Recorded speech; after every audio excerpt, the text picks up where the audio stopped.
How to make a new Cash App account. Hey everyone, welcome back to another tutorial video. In today's video, I'll show you how you can make a new Cash App account.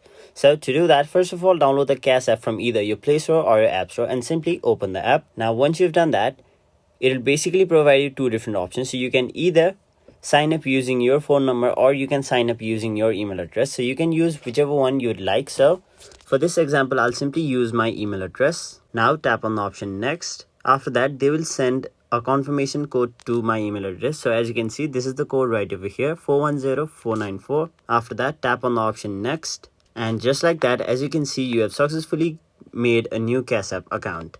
So that was it for this video. Hope this video was helpful to you guys, and if it was, make sure you like this video and subscribe to our channel so that you don't miss out on further videos such as these.